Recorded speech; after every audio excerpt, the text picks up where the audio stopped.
Hey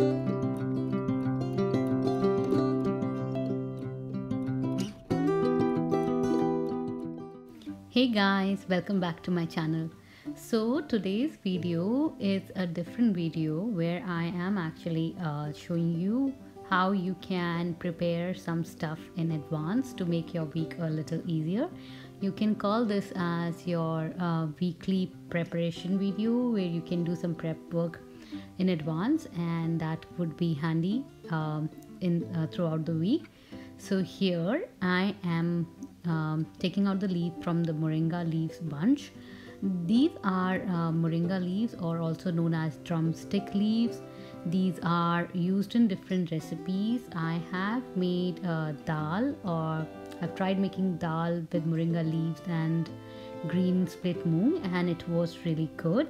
There are a few other recipes that you can try. I'm yet to make a lot of stuff with these leaves, but I have heard that you can also try moringa leaves with potatoes, and you can cook it the same way that you cook methi aloo ki sabzi. So moringa leaf, it's known to have a lot of health benefits. It has lots of multivitamins and minerals, and it is really rich, and it is known to have 3 times iron as compared to spinach.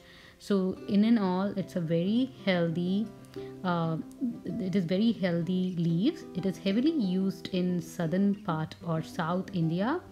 I have to be honest, I have never eaten this before this time, and this is my first time trying it, and I really liked it so far. It has a different type of taste, very similar to methi or the sour leaves that we usually eat in India. So here I have removed all the leaves, and now I will store it in my refrigerator to be used in different recipes. And let's move to the next recipe now.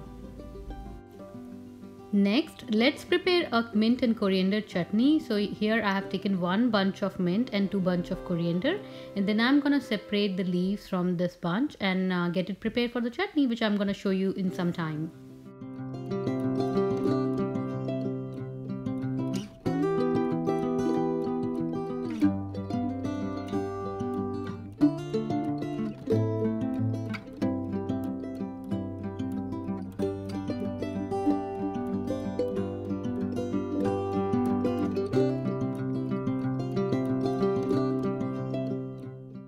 Now let's take all the stems that we have removed and compost it in the garden. So I'm taking it back to the soil, and I have a separate area in my garden where I usually throw all the green leafy stems or things that could be composted.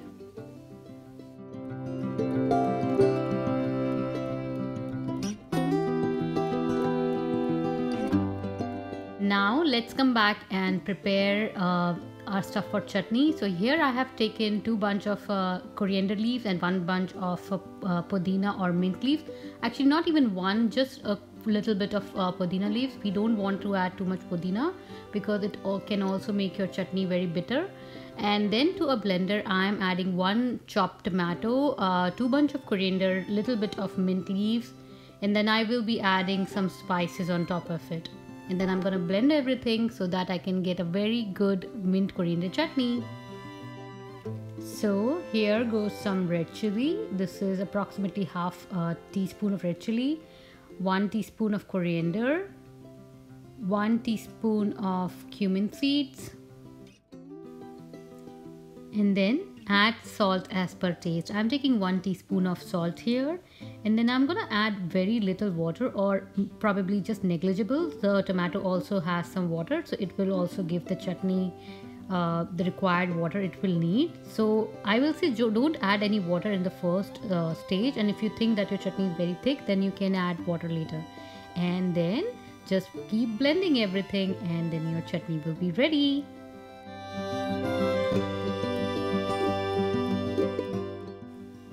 Now take out your chutney in a jar and just add little bit of lemon juice on top of it, and your tangy, tasty tomato coriander mint chutney is ready to be cherished with any kind of dish that you prefer or like. I like it particularly with a lot of naan, roti, and parantha, but you can actually add it to anything that you like. You can even make sandwiches out of it or whatever.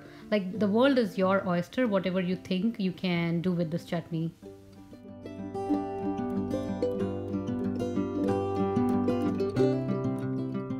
Now let's come back to our second recipe. So here I'm making a pickle of onions and radishes that we have chopped earlier.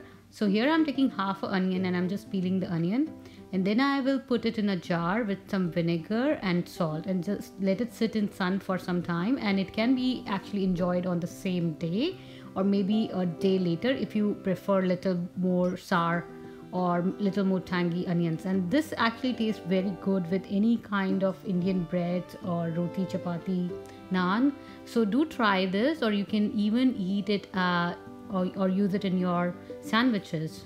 So here I'm just adding onions and I'm adding those radishes which I have chopped earlier, and then I will be pouring vinegar on top of it with some salt, and then it will be ready. You just have to wait for a few hours and then it will start turning pink and it will be little tangy in the taste, and it goes really well with any kind of Indian chapatis or sabjis.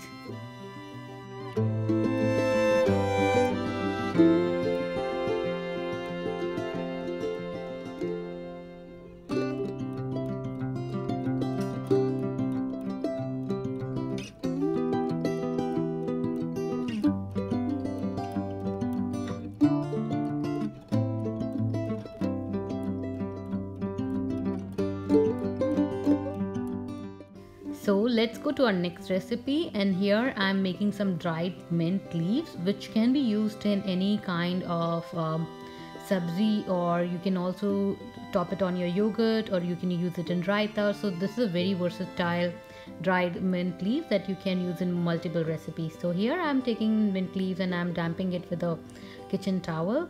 Then I will place it in microwave for approximately at an increment of 30 seconds. So I will keep it for 30 seconds, check it in between, then keep it for another 30 seconds.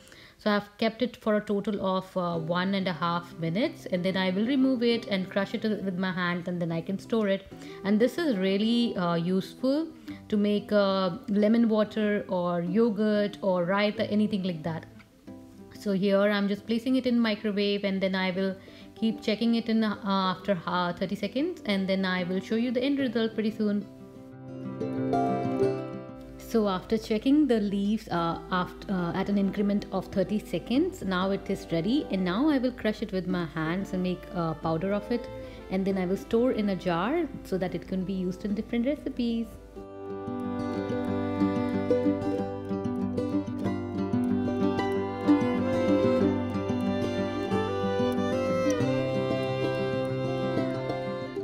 So I hope you guys enjoyed today's video. It was a different video where I have shown you some preparations that I do throughout the week. I hope you will take some of these techniques and apply them and use it in your life too. I'm sure it is going to make your life a little easier. So thank you so much for watching, and I'll see you back in the next video. And please subscribe to my channel if you're new to my channel, or if you have not already done so. I'll see you back soon and hope you have a good day. Bye bye. Take care.